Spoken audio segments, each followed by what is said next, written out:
किस राह पे हम चलने लगे।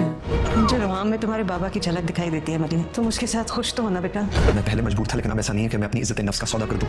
मासी का अगर कोई पुराना दुश्मन दोस्ती का हाथ बढ़ा रहा हो तो जरूरी नहीं कि वो बदला लेना चाह रहा है। मैं ये प्रोजेक्ट आपके साथ कर रहा हूँ, लेकिन मेरी एक शर्त है, इस प्रोजेक्ट को हेल्प मिस्टर रोहाम करेंगे। जल्दी से आ जाओ बेटा, ये इंजेक्शन फौरन लगना बहुत जरूरी है उन्हें।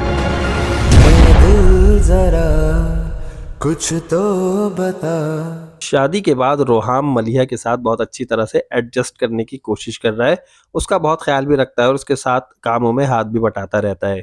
मलिहा की अम्मी देखकर मलिहा से यही कहेंगी कि रोहाम को मैं देखती हूँ तो मुझे उसमें तुम्हारे बाप का अक्स नजर आता है, क्या तुम उसके साथ खुश तो हो ना। मलिहा की अम्मी भी यही चाहती हैं कि माजी की तमाम बातों को भुलाकर मलिहा रोहाम के साथ एक अच्छी और खुशगवार जिंदगी गुजारे। सना के डैड रोहाम के ऑफिस में किसी प्रोजेक्ट के सिलसिले में आए और वहां रोहाम ने जब उन्हें देखा तो रोहाम ने प्रेजेंटेशन देने से इनकार कर दिया था। अब सना के डैड यही शर्त रखेंगे कि वो ये प्रोजेक्ट इस कंपनी को देंगे, लेकिन उनकी शर्त यही होगी कि इस प्रोजेक्ट को रोहाम लीड करेंगे और तमाम चीजें इसकी रोहाम ही देखेंगे। इतने बड़े प्रपोजल को देखकर रोहाम के बॉस उससे यही कहेंगे कि रोहाम तुम इस प्रोजेक्ट को लीड कर लो, लेकिन रोहाम एक खुददार लड़का है और वो यही कहेगा कि मैं इस प्रोजेक्ट को लीड नहीं कर सकता। रोहाम सना के डैड को यही कहेगा कि मैं माजी में मजबूर जरूर था, लेकिन अब हालात कुछ और हैं और अब मैं मजबूर नहीं हूँ। जब रोहाम मलिहा से इस बारे में डिस्कस करेगा तो मलिहा उसे यही समझाएगी कि माजी का कोई दुश्मन अगर दोस्ती का हाथ बढ़ा रहा हो तो जरूरी नहीं कि वो इस वक्त आपको कोई नुकसान पहुंचाएगा। मलिहा की अम्मी की तबीयत अचानक खराब हो जाएगी और उन्हें हॉस्पिटल ले जाया जाएगा और वहां पर डॉक्टर यही कहेंगे कि उन्हें इंजेक्शन लगाना बहुत जरूरी है।